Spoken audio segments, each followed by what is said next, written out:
नमस्कार मित्रांनो, स्वागत आहे आपलं TV6 मराठी या यूट्यूब चॅनलवर. मित्रांनो, आणखीन एक जाहिरात प्रसिद्ध झालेली आहे, ती म्हणजे रेल्वे मंत्रालयाची परमनंट पदांसाठी ही जाहिरात निघालेली आहे. यामध्ये महिला पुरुष दोन्ही उमेदवार अप्लाय करू शकतात. डिटेल्समध्ये संपूर्ण माहिती आजच्या या व्हिडिओमध्ये आपण बघणार आहोत. त्यामुळे हा व्हिडिओ शेवटपर्यंत पाहत राहा आणि व्हिडिओला एक लाईक जरूर करा. तर मित्रांनो, हे पहा, रेल्वेमध्ये अशा प्रकारचं काम असतं, त्यासाठी ह्या वॅकन्सीज निघाल्या आहेत, बघू शकता. तर यामध्ये किती जागा आहे, अटी, नियम, संपूर्ण माहिती बघूया. तर मित्रांनो, यामध्ये टोटल एकूण 7,951 पदे ही भरली जाणार आहे. तर मित्रांनो, जेव्हा तुम्ही पेपरला जाल तेव्हा तुम्हाला फ्री ट्रेन्स म्हणजे आपल्याला कुठल्याही प्रकारची तिकीट लागणार नाही आहे. तर आपण आता संपूर्ण याच्या अटी नियम संपूर्ण बघूया. तर मित्रांनो, आपण इथे बघू शकता की 2 पदे भरली जाणार आहे. पहिलं म्हणजे रासायनिक पर्यवेक्षक आणि दुसरं म्हणजे कनिष्ठ अभियंता. त्यामध्येच डेपो साहित्य अधीक्षक आणि रसायन. तर यामध्ये जे आपलं पहिलं पद आहे रासायनिक पर्यवेक्षकचं, यासाठी आपली जी वयोमर्यादा आहे ही 18 ते 36 वर्षापर्यंत आपण अर्ज करू शकता. पण जे आपलं जे पहिलं पद आहे हे फक्त गोरखपूरसाठीच आपण अर्ज करू शकतो आणि यामध्ये 17 जागा आहे. त्यानंतर आपलं जे दुसरे पद आहे कनिष्ठ अभियंता, डेपो साहित्य अधीक्षक आणि रसायन, तर यामध्ये 18 ते 36 वय आहे मित्रांनो, पण यामध्ये जागा खूप जास्त आहे. तर 7,934 यामध्ये जागा भरल्या जाणार आहे.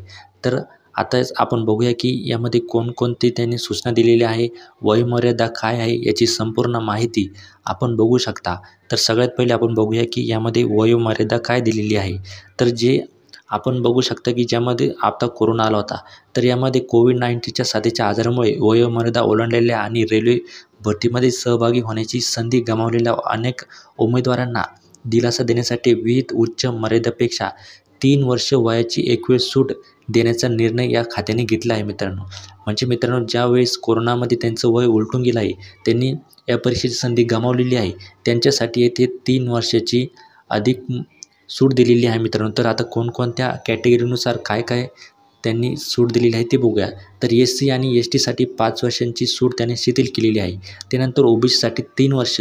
नंतर ज्या माजी सैनिकांनी साक्षांकित केलेल्यानंतर 6 महिन्यांपेक्षा जास्त सेवा दिली आहे, अशांसाठी 3 वर्षांची सूट दिलेली आहे. त्यानंतर बेंचमार्क अपंग व्यक्ती मित्रांनो, यासाठी UR आणि EWसाठी 10 वर्ष, OBCसाठी 13 वर्ष आणि SC आणि STसाठी 15 वर्षाची सूट. त्यानंतर गट क सेवा करणारे उमेदवार, पूर्वीचे गट ड रेल्वे कर्मचारी आणि रेल्वेमध्ये किमान 3 वर्षे सेवा असलेले पर्याय किंवा तुटलेल्या सेल्फमध्ये, यासाठी मित्रांनो UR आणि EWसाठी 40 वर्ष, OBCसाठी 43 वर्ष आणि SC आणि STसाठी 45 वर्ष. तर रेल्वे कॅन्टीन, सहकारी संस्था आणि संस्था यांसारख्या रेल्वे अर्थप्रशासकीय कार्यालयांमध्ये काम करणारे उमेदवार, यामध्ये त्यांनी प्रदान केलेल्या सेवेच्या कालावधीपर्यंत किंवा 5 वर्षे यापैकी जे कमी असेल त्यांच्यासाठी. आणि त्यानंतर विधवा, घटस्फोटित किंवा न्यायिकदृष्ट्या पतीपासून विभक्त झालेल्या परंतु पुनर्विवाह न केलेल्या महिला यांसाठी UR आणि EWसाठी 35 वर्ष, OBCसाठी 38 वर्ष आणि SC आणि STसाठी 40 वर्षापर्यंतची सूट दिलेली आहे. तर जर उमेदवार एकापेक्षा जास्त कारणांवर वयोमर्यादांसाठी पात्र असेल तर त्याला किंवा तिला यापैकी जास्तीत जास्त सूट मिळेल, ज्या विश्रांतींसाठी तो किंवा ती पात्र असेल. त्यानंतर SC, ST आणि OBC उमेदवारांना UR रिक्त जागांसाठी अर्ज करण्यासाठी वयात कोणतीही सवलत मिळणार नाही मित्रांनो. तर त्यानंतर UR रिक्त जागांसाठी अर्ज करणाऱ्या PWBD उमेदवारांना केवळ PWBDसाठी लागू असलेल्या वयाची सूट दिली जाईल. यानंतर शैक्षणिक पात्रता काय आहे ते बघूया. तर उमेदवारांकरिता परिशिष्ट अ मधील पदांसाठी दर्शविल्यानुसार आवश्यक शैक्षणिक किंवा तांत्रिक पात्रता असावी. यानंतर ऑनलाईन अर्ज सादर करण्याच्या शेवटच्या तारखेला म्हणजे 29/8/2024 उमेदवारांकडे मान्यताप्राप्त संस्था विद्यापीठाकडून CEN मध्ये आधीच निर्धारित केलेले शैक्षणिक पात्रता असणे आवश्यक आहे. विहित शैक्षणिक किंवा तांत्रिक पात्रतेच्या अंतिम परीक्षेच्या निकालाची वाट पाहणाऱ्यांनी करू नये. लागू नाही. परीक्षा शुल्क उमेदवारांना त्यांच्या सामूहिक श्रेणीनुसार खालील तक्त्यानुसार विहित शुल्क भरावे लागेल.